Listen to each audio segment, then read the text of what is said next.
많지는 않은데 한 달 동안 우리 열심히 할 수 있기를 축복합니다.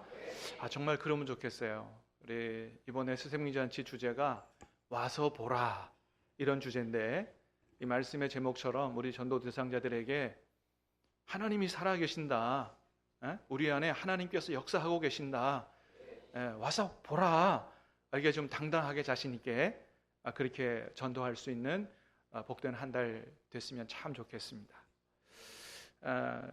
오늘 말씀의 제목이 와서 보라인데, 여러분 요한복음에는 이렇게 와서 보라 이렇게 당당하게 전도한 이야기가 3번이 나옵니다. 3번이. 첫 번째는 마찬가지로 오늘 읽은 1장, 오늘 보면 바로 앞에 나오는 내용인데, 예수님께서 베드로의 동생 안드레에게 직접 전도를 그렇게 하셨어요. 와서 보라.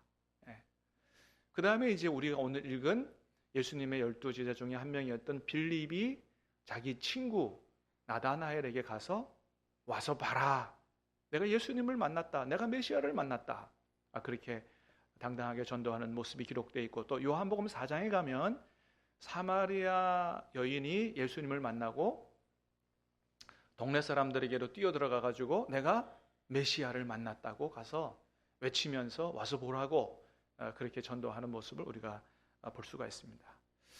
여러분, 다시 한번 축복합니다.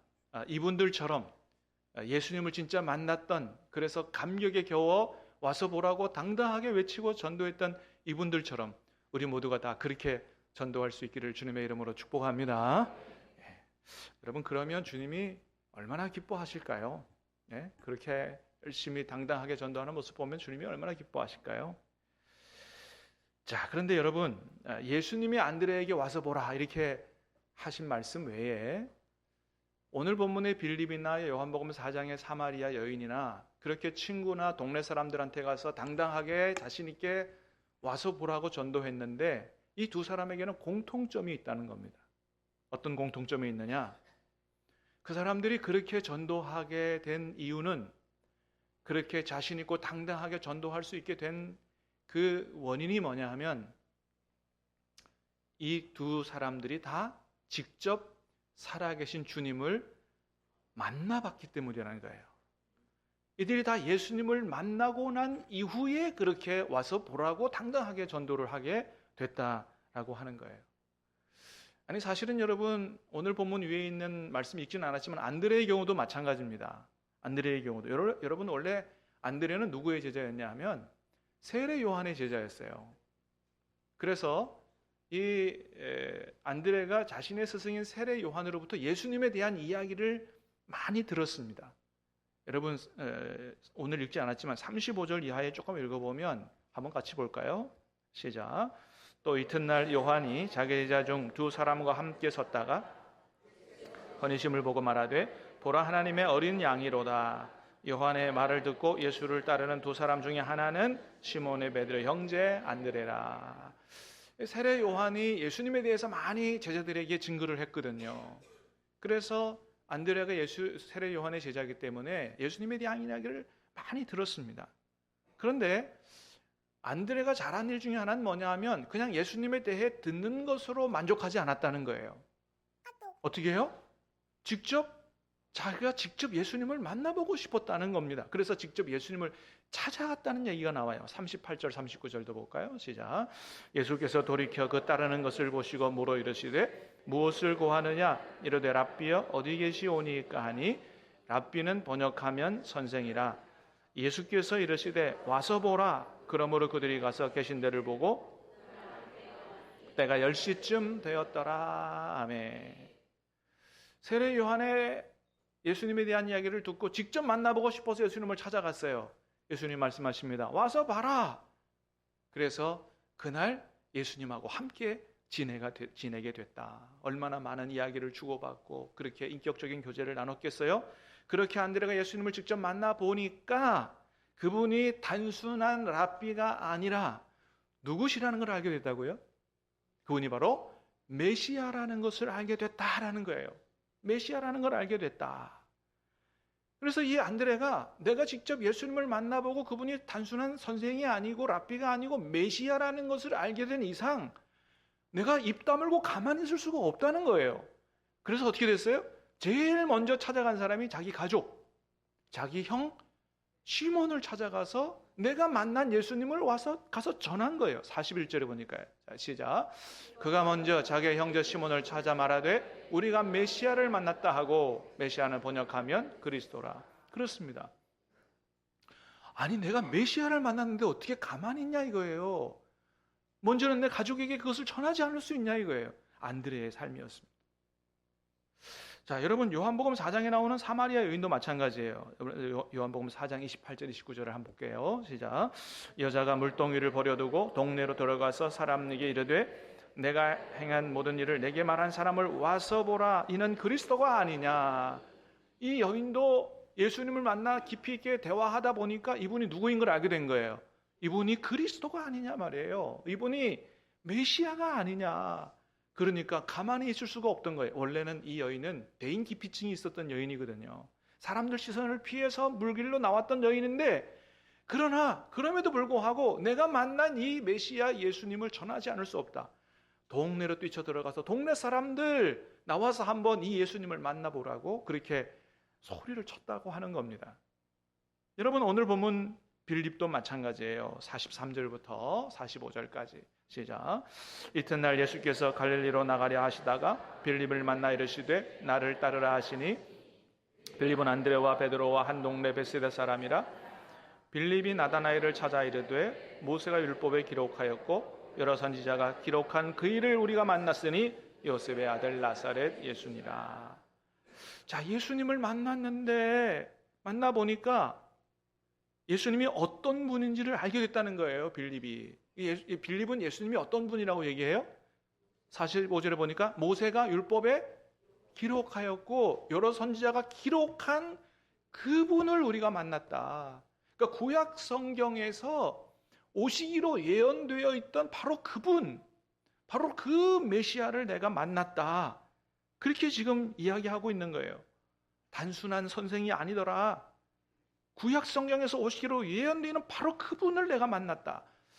여러분은 예수님을 누구라고 생각하세요? 여러분 정말 예수님을 메시아라고 생각하세요? 여러분, 세상 사람들은 예수님을 뭐라고 평가해요? 훌륭한 성인이라고 평가하잖아요. 4대 성인 중에 한 명이라고 얘기하잖아요.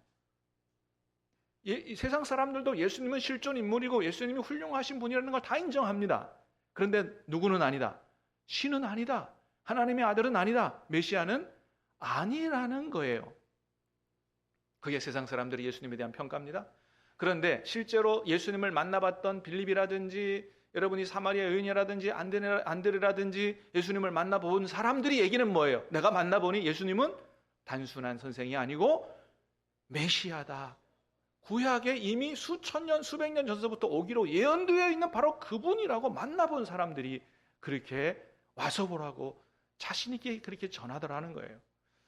여러분, 빌립이 얘기한 것처럼 우리가 성경을 자세히 보면 정말 놀라울 정도로 예수님이 오시기로 한 이야기가 오래 전서부터 기록이 되어 있는 것들을 우리가 볼 수가 있습니다. 여러분, 이제 우리 성도들은 다 잘 아실 거예요.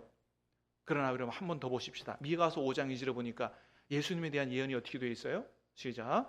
베들레헴 에브라다야, 너는 유다 족속 중에 작을지라도 이스라엘을 다스릴 자가 내게로 나올 것이라. 그의 근본은 상고에 영원에 있느니라. 아멘. 여러분, 미가서는요, 예수님이 이 땅에 오시기 전 약 700년 전에 기록된 책이에요. 근데 700년 전에 기록된 책에 뭐라고 기록되어 있다고요? 베들레헴에서 유다를 다스릴 왕이 나온다는 거예요. 여러분, 베들레헴에서 나온 왕이 다윗도 있고 여러 왕들이 있잖아요. 근데 그 왕은 어떤 신분을 가진 왕이라 그래요? 그의 근본이 상고의 영원에 있다. 그러니까 단순한 훌륭한 왕이 아니라는 거예요. 어떤 신적인 왕이 온다고 하는 겁니다. 이거 누구를 가리키는 것이라고 여러분 말씀해요? 예수님을 가리키는 것이다. 여러분, 예수님이 오셔서 많은 기적을 행하셨잖아요. 예. 성경만 그렇게 얘기하고 있는 것이 아니고 유대 역사가 요세푸스가 자기 책에 그렇게 기록하고 있습니다. 어제 1:1 제자 양육하면서 우리 청년들에게 그거 다 보여줬어요. 그 책 가져다가 제가. 예? 세상 역사가 그리스도인도 아닌 세상 역사가 예수님의 기적의 사건을 다 기록하고 있단 말이죠. 여러분, 성경의 내용이 사실인 줄로 믿습니다. 그렇습니다. 거짓말로 기록한 책이 아니라고 하는 거죠. 이건 예수님을 가리키는 게 너무 분명한 거예요. 베들레헴에서 태어나신 분, 그러나 신적인 기원을 가지고 있는 분, 예수님이 오시기 전 700년 전에 예언되어 있어요. 스가랴서 9장 9절, 우리가 너무 잘 아는 구절이죠. 시작. 시온에 따라 크게 기뻐할지어다, 예루살렘에 따라 즐거이 부를지어다. 보라, 내 왕이 내게 임하시나니 그는 공의로우시며 구원을 베푸시며 겸손하여서 나귀를 타시나니 나귀의 작은 것 곧 나귀의 새끼니라. 내가 에브라임의 병거와 예루살렘의 말을 끊겠고 그가 이방 사람에게 화평을 전할 것이요 그의 통치는 바다에서 바다까지 이르고 유브라데 강에서 땅끝까지 이르리라. 아멘. 마찬가지입니다. 예루살렘아, 시온아, 너에게서 왕이 오는데 그는 구원을 베푸신다. 겸손하여 나귀를 타신다. 여러분, 이분은 딱 한 분밖에 없잖아요. 누구예요? 예수 그리스도. 그분은 이방 사람에게 화평을 전하는 평화의 왕이요 그의 통치는 바다에서 바다까지 땅끝까지 이르는 만왕의 왕이시다. 여러분, 2000년 전에 오신 그 예수님이 지금 전 세계의 교회의 머리가 되시는, 왕으로 통치하시는 예수님에 대한 이 이야기가 스가랴서에 있는데, 여러분, 이 스가랴서의 예언은 예수님 오시기 전 500년 전에 기록된 책입니다. 500년 전에 기록한 책도 700년 전에 기록한 책도 그 예언이 그대로 맞아 떨어진다. 여러분, 이사야서 53장도 마찬가지예요. 시작. 우리는 다 양 같아서 그릇 행하여 각기 제 길로 갔거늘 여호와께서는 우리 모두의 죄악을 그에게 담당시키셨도다. 하나님이 이사야 선지자를 통해서 이런 사람이 나타날 거다. 우리의 모든 죄악을 그가 대신 짊어지고 죽어가는 그런 하나님의 종이 나타나게 될 거라고 예언을 하셨어요. 우리의 죄를 짊어지고 우리를 구원할 어떤 하나님의 종. 그래서 이사야 53장의 4절 5절에 보니까 어떻게 했어요? 시작. 그는 실로 우리의 질고를 지고 우리의 슬픔을 당하였거늘 우리는 생각하기를 그는 징벌을 받아 하나님께 맞으며 고난을 당한다 하였노라. 그의 찔림은 우리의 허물 때문이요 그의 상함은 우리의 죄악 때문이라. 그가 징계를 받음으로 우리는 평화를 누리고 그가 채찍에 맞음으로 우리가 나음을 얻었도다. 이렇게 찔리고 상하고 채찍에 맞는, 그래서 우리의 죄를 대신 짊어지고 우리를 치료하시고 우리의 죄를 용서하시는 이런 하나님의 종이 온다고 이사야서는 예수님이 오시기 전 700년 전에 800년 전에 기록된 책입니다. 그래서 예수님이 오셔서 여러분 뭐라고 말씀하세요? 마가복음 10장 45절에 시작. 인자가 온 것은 섬김을 받으려 함이 아니라 도리어 섬기려 하고 내가 이 땅에 온 거는 내 목숨을 다른 사람의 죄를 용서하고 구원하기 위해서 죽으러 왔다고 말씀하시잖아요. 여러분, 과연 어떤 사람이 그런 얘기를 할 수가 있어요? 예수님만이 이런 얘기를 하셨어요. 왜요?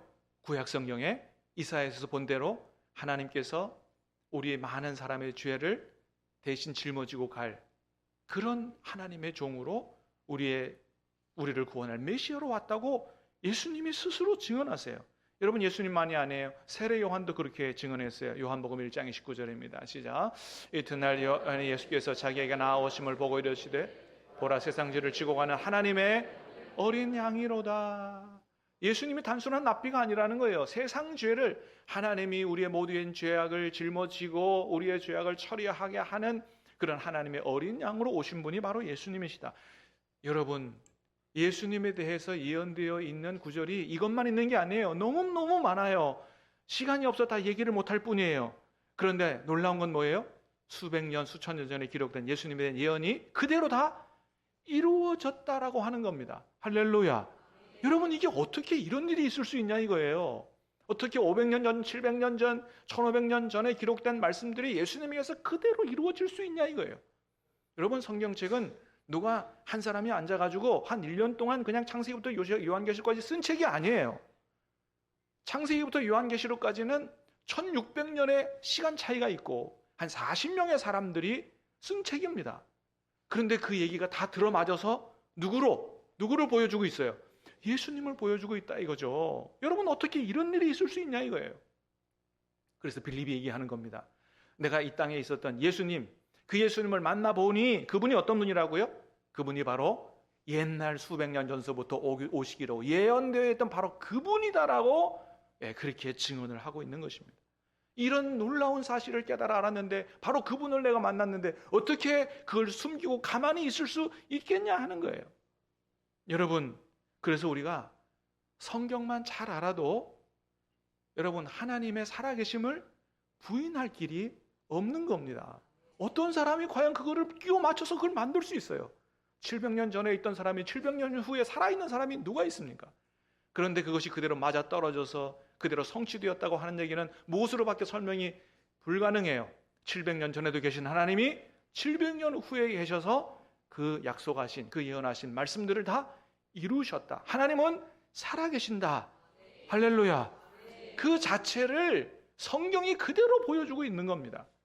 여러분, 예수님은 단순히 훌륭한 4대 성인 중에 한 명이 아니라 하나님이 우리를 구원하기 위해 보내신 하나님의 아들이요 우리의 유일한 구세주 메시아이신 줄로 믿습니다. 그렇습니다. 빌립이 사마리아 여인이 안드레가 이것을 알고는 흥분을 감추지 못해 가족에게로 친구들에게로 달려가서 와서 보라고 예수님을 만나보라고 증언했다고 하는 거예요. 사마리아 여인도 마찬가지입니다. 아까도 읽은 것처럼 사마리아 여인이 예수님을 만나고 대인기피증 있는 여인이 물동이 버려두고 동네 사람들하고 뛰어갔어요. 내가 만나보니 그분이 구약 성경에 오시기로 했던 그 메시아라고. 그분이 메시아였기 때문에 이해가 됐다. 나의 과거의 삶을 다 알고 있더라.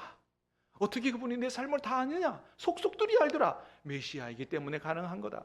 그리고 그분이 나에게 말했다. 나에게 영원히 목마르지 아니하는 영생수를 내가 너에게 주겠다고 말씀하셨다. 그분을 만나보니 너무 좋더라. 그렇게 간증하는 거예요. 동네 사람들한테 얘기하는 겁니다. 여러분, 내가 만나본 예수님이 너무 좋은 분이라면 어떻게 그 얘기를 우리 주변에 아는 사람들한테 이야기하지 않을 수가 있냐 이거예요. 여러분, 우리가 어디 가가지고 맛있는 음식을 먹거나 아주 멋진 커피숍 갔다 오면 여러분 다른 사람들에게 어떻게 얘기해요? 막 침이 튀도록 자랑하잖아요. 야, 내가 가서 어디 가서 뭘 먹었는데 기가 막히게 맛있더라. 어떤 커피숍 갔는데 막 경치가 너무 좋아. 한번 가보자. 에? 한번 가보자. 우리 얘기를 듣는 사람이 시답지 않게 반응하면 뭐라 그래요? 네가 몰라서 그래. 가서 먹어보면 알아. 가서 맛보면 알아. 막 그렇게 얘기하고 막 하지 않습니까? 여러분, 마찬가지라는 거죠. 내가 믿는 예수님이 그렇게 좋은 분, 내가 만난 예수님이 그렇게 좋은 분이라는 사실을 경험해 알면 그분을 자랑하지 않을 수가 없다고 하는 겁니다. 여러분, 그래서 원래 전도는 억지로 하는 게 아닌 거예요. 내가 직접 예수님을 만나보니까 너무 좋아서 누가 뜯어 말려도 하는 게 전도인 것입니다. 사랑하는 여러분, 우리 모두가 다 그렇게 전도할 수 있기를 주님의 이름으로 축복합니다. 그러므로 여러분 주님을 먼저 만나시기를 주님의 이름으로 축복합니다. 그분이 얼마나 좋은 분인지를 맛보아 아시기를 주님의 이름으로 축복합니다. 그러면 안 할 수 없다. 여러분, 저는 시간 관계상 밖에 노방전도는 안 하지만 제가 만난 예수님, 너무 좋은 예수님을 가까이 만나는 사람들, 좀 깊이 있게 만나는 사람들에게는 다 이야기를 합니다. 여러분, 그분이 교회 나와서 등록하고 예수님을 잘 믿게 되는 열매 맺는 것은 그건 우리 힘으로 잘 안 돼요. 그러나 우리가 해야 되는 일은 뭐예요? 내가 만난 예수님, 내가 믿는 예수님을 우리 주변 사람들에게 이야기는 해야 돼요. 여러분, 이야기하시기를 바랍니다. 이야기하시면 그 속에 누가 역사해요? 성령께서 역사하시는 거예요. 여러분, 우리의 전도를 통해 성령께서 생명을 구원하실 줄로 믿습니다. 여러분, 예수님이 얼마나 좋은 분이세요. 우리의 모든 죄를 용서하고 우리에게 영생과 천국을 주시는 분이잖아요. 여러분, 그뿐만 아니고 이 세상을 살아가는 동안도 하나님 예수님 우리에게 너무나도 좋은 복들을 많이 주시는 분이에요. 그 중에 하나가 뭐예요? 세상에 줄 수 없는 그 복, 우리의 영혼을 살게 하시는 분이다. 믿습니까? 주님 만나면 영혼이 살아요. 여러분, 죽고 싶은 사람이 살게 될 줄로 믿습니다. 여러분 잘 아시는 윤복희 권사님, 이분은 우리 한국 대중음악계의 선구자 중에 한 명이자 연예인 복음화의 아주 상징적인 인물이기도 하지요. 이 권사님은 젊은 시절부터 가수로, 뮤지컬 배우로, 방송인으로 전 국민적 사랑을 받은 그런 분인데, 미국 브로드웨이에 진출한 최초의 한국인 여가수라 그래요. 그러니까 우리나라뿐 아니라 세계적으로도 굉장히 명성을 떨치는 아주 그 당시에 최고의 인기 연예인이 바로 윤복희 권사님이셨죠. 근데 이분이 권사님 되시기 이전에 이렇게 굉장히 화려한 삶을 살았는데 내면적으로는 외로움, 공허함, 우울증에 시달렸다 그럽니다. 이혼, 가정 문제, 인생의 목적 상실 이런 것들 때문에 너무 고통스러워서 자살을 생각을 했었다는 거예요. 이분이 한 번은 그런 얘기를 했어요. 아무리 성공하고 유명해져도 내 마음속은 텅 비어 있었습니다. 무대에서 내려오면 늘 눈물이 났습니다. 이분의 고백입니다. 그렇게 밖에서는 사람들에게 박수를 받고 유명인으로 그렇게 행복해 보였을지 모르지만 내면은 텅 비어 있었고 늘 공허에 시달렸다는 거예요. 그래서 한 친구의 권유로 교회를 나가게 됐습니다. 교회를 나가서 예배를 드리고 말씀을 듣는데 말씀을 들으면서 마음이 열리기 시작했다는 거예요. 특별히 한 집회에서는 하나님이 자신을 그토록 사랑하신다는 그 사랑, 내 죄를 용서하신다는 그 용서, 그것이 믿어지고 정말로 예수님께서 내 모든 죄를 용서하시고 나를 새롭게 하셨다는 확신이 들면서 자신의 모든 죄를 회개하고 그리고 인격적으로 예수님을 영접하게 됐다고 하는 겁니다. 그렇게 회심한 이후에 자기 삶을 하나님께 드려서 하나님을 위해 살아야 되겠다고 이렇게 결심하고 난 이후에 많은 곳으로 찬양 사역을 다니고 한국뿐만 아니고 또 외국에 있는 한국교회 선교지 그렇게 해서 하나님 앞에 자신의 인생을 드리고 또 자신의 인생에 겪은 어려움들 또 자신이 만난 예수님을 간증하며 복음을 전했습니다. 그리고 이분이 예수님 만나고 그렇게 고백을 했어요. 그날 예수님을 진심으로 만났습니다. 내가 그렇게도 찾던 평안이 그분 안에 있었습니다. 여러분, 우리의 생명을 살리는, 우리 영혼을 살리는 참된 평안은 여러분 주님 안에 있는 줄로 믿습니다. 그래서 주님 만나고 이번에 영혼이 산 거예요. 그분이 간증하고 여러분 하면서도 늘 했던 말이 뭐냐 하면 아무리 성공한 사람도 예수 없이는 공허하다는 거예요. 이분의 경험이요, 이분의 간증이에요. 그래서 이분이 유명 연예인들을 찾아다니면서 많이 전도를 했어요. 그래서 이분을 통해서 예수님을 영접하고 구원받는 사람들이 너무나 많죠. 고 김자옥 씨, 김혜자 씨, 허준호 씨, 가수 이선희, 주현미, 태진아, 이미자 많은 연예인들이 윤복희 권사님 통해서 예수님을 영접하고 구원에 이르게 된 것입니다. 그리고 권사님은 늘 그렇게 고백한답니다. 내가 살아있는 이유는 오직 복음을 전하기 위해서 살아있다. 내가 만난 예수님을 전하지 않을 수 없다. 만나는 모든 사람들에게 예수님을 자랑하고 전하는 이런 분이 된 것입니다. 사랑하는 여러분, 우리 주님이 살아계신 줄로 믿습니다. 그렇습니다. 그 주님이 여러분과 함께 계시는 줄로 믿으시기를 바랍니다. 주님을 인격적으로 만나기를 주님의 이름으로 축복합니다. 여러분의 영혼이 살아나게 되기를 바라고 여러분이 하나님이 주시는 예수님이 주시는 영육의 축복을 풍성히 맛보아 누리시기를 주님의 이름으로 축복합니다. 그러면 전하지 않을 수 없게 된다고 하는 겁니다. 그래서 안드레나 빌립이나 사마리아 여인이 이 예수님을 만나고 나서 이 사실을 전하지 않을 수 없어서 가족에게로 가서 형에게 전했더니 그 시몬이 나와서 나중에 누가 됐어요? 사도 베드로가 되는 역사가 나타났고, 친구 나다나엘에게 가서 예수님 만난 이야기를 전했더니 이 나다나엘이 나중에 예수님의 12제자 중에 한 명인 바돌로메로 변화돼서 자기 인생을 선교하며 순교하는 사람이 됐고, 사마리아 여인을 통해서 나온 동네 사람들이 많은 사람들이 예수님을 믿고 영접하게 됐다고 성경은 기록하고 있습니다. 여러분, 그러니 그런 사람들을 본 예수님은 얼마나 마음이 기쁘셨겠느냐라고 하는 것입니다. 여러분, 죄인 하나가 회개하고 돌아오면 하나님이 얼마나 기뻐하신다고 성경에 기록하고 있어요? 회개할 것 없는 의인 99보다도 죄인 한 명이 회개하고 돌아오는 것을 더 기뻐하신다고 성경은 기록하고 있습니다. 그러므로 여러분, 전도하고 생명 구원하는 것보다 더 하나님을 기쁘시게 하는 일은 없는 줄로 믿습니다. 예수님은 말씀하셨어요. 그렇게 하는 것이 한 나라의 독립보다도 더 중요하다. 그렇게 사도행전 1장에 말씀하고 있습니다. 여러분, 다른 나라에, 힘 있는 나라에 식민지로 살아간 나라에게 있어서 제일 중요한 게 독립 아니고 뭐겠어요? 그러나 복음을 전하고 생명을 구원하는 것은 그것보다 더 중요한 것이라고 주님께서 말씀하셨습니다. 여러분, 전도를 너무 어렵게 생각하지 마시기 바랍니다. 여러분, 내가 만난 예수님, 내가 만난 그 좋은 예수님을 여러분 간증하고 전하시기를 바랍니다. 여러분, 하나님께서 구원하시기로 작정하시고 준비한 예비된 영혼들이 있는 줄로 믿습니다. 여러분이 입만 열어도, 자세히 설명하지 않아도 입만 열어도 여러분을 통해서 그 영혼들이 구원받게 될 줄로 믿습니다. 남은 한 달 동안 열심히 기도하고 전도하셔서 주님 앞에 기쁨 되시기를 바라고, 또 우리 전도 대상자들이 주님 앞에 돌아오는 그 하나님의 기쁨을 충만하게 누리는 저와 여러분들이 다 될 수 있기를 주님의 이름으로 축복합니다. 우리 같이 찬양하고 기도하겠습니다.